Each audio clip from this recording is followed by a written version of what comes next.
Hi, my name is Boruch, and I'm an alcoholic, and I'm back with you for the first step based on the book of Exodus. This is part of my ongoing series where I go through all 12 steps and all 5 books of the Old Testament. We finished Genesis last week, and now we're on to Exodus.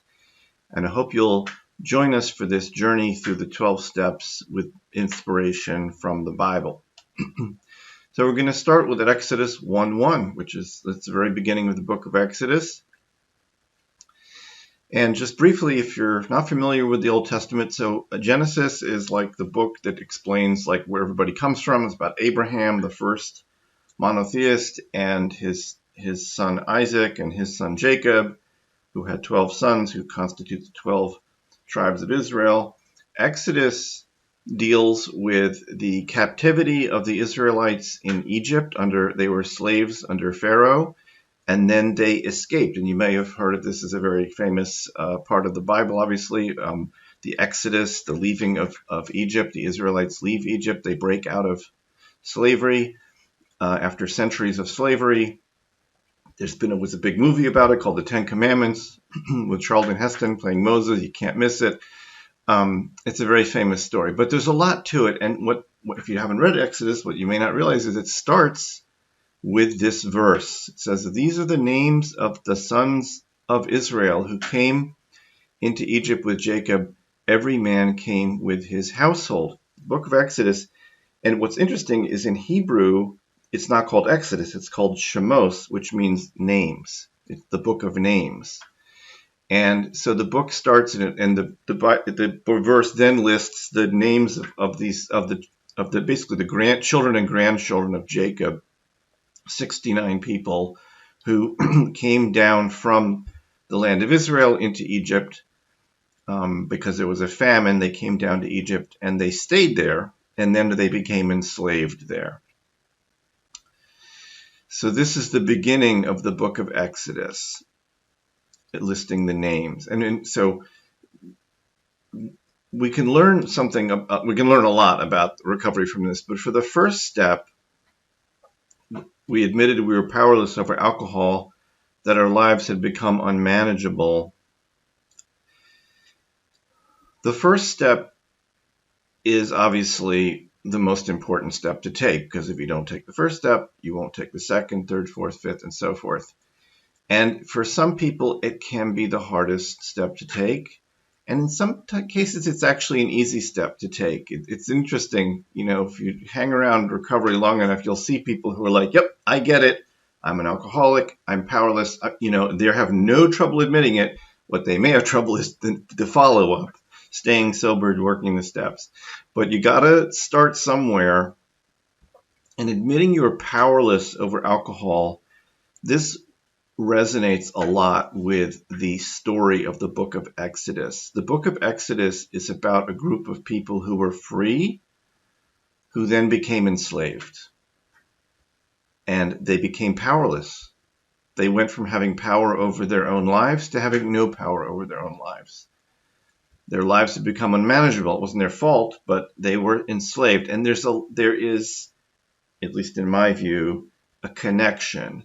And I think a lot of us, when we think about our addictions, we think of it as being like enslaved to an addiction. The addiction, the substance, alcohol, drugs, gambling, food, whatever it was, had power over us that we could not manage and we could not escape. We were enslaved to the addiction. And so to tie it together with the verse, there's a reason why God put this verse into the first part of Exodus. God wants us to remember, he wants the Israelites to remember that they had names. He lists their names. And here we are reading them out loud 3,000 years later, right? He wants people to remember that the Israelites had names. And enslaved people don't always have names, or they get new names, right? If you know the history of African Americans, these are people who had names in Africa. When they came here, they were given American names, right? They lost their African names.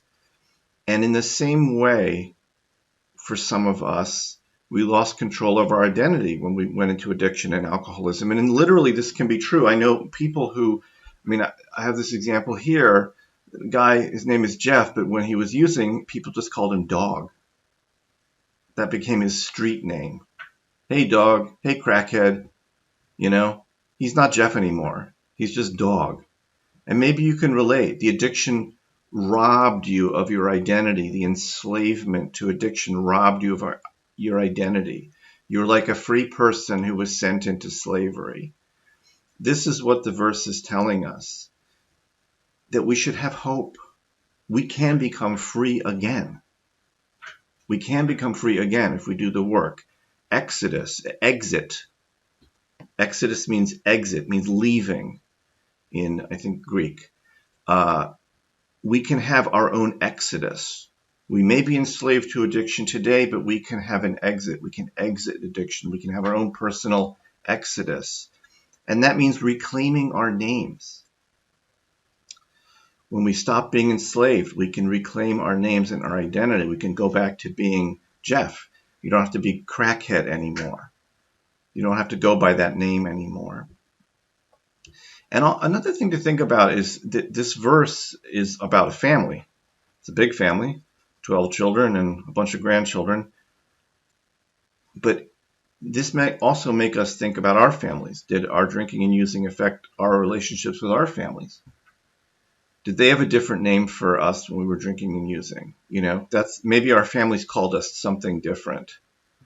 They made up a new name for us. Maybe it wasn't a nice name, but maybe you can reclaim your name in the family too. Anyway, those are some thoughts on recovery based on Exodus 1:1. If you are enjoying this, I would encourage you to get the workbook. I got to throw in a free plug here for my workbook. It's available at the link below. Subscribe and join us every week for more Bible-based 12-step recovery.